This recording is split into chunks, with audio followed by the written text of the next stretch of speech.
On March 23, 2025, the world watched in horror. Israeli forces, in a brutal display of force, attacked a humanitarian convoy in Rafah, Gaza. 15 brave souls responding to the cries of the wounded were murdered in cold blood. 8 were members of the Palestine Red Crescent Society. 6 were from the Palestinian Civil Defense. 1 was a UNRWA worker. Their crime? Trying to save lives. These weren't shadowy figures.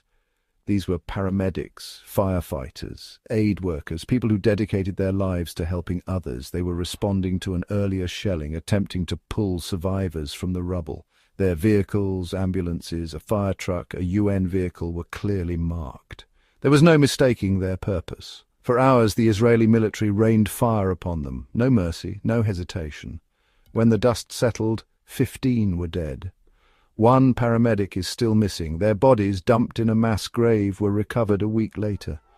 The images, the buried vehicles, the exhumed bodies are seared into our collective memory. This wasn't a mistake. This wasn't fog of war. This was a massacre, a calculated act of barbarity.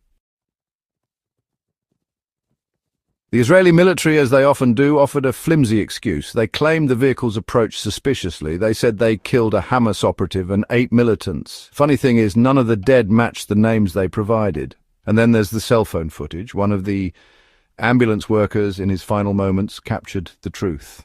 The footage shows the convoy clearly marked, lights flashing, engaged in a rescue operation. No weapons, no aggression, just desperate attempts to save lives.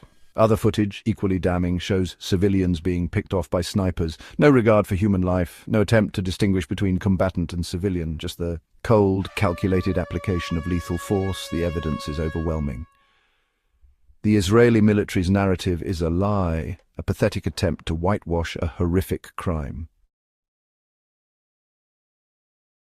The world should be outraged. This should be front-page news, wall-to-wall coverage. Condemnations from world leaders, sanctions, something, anything, but the response has been muted, a whimper, not a roar. Where's the outrage we saw for other tragedies? Imagine if 15 Israeli aid workers had been murdered.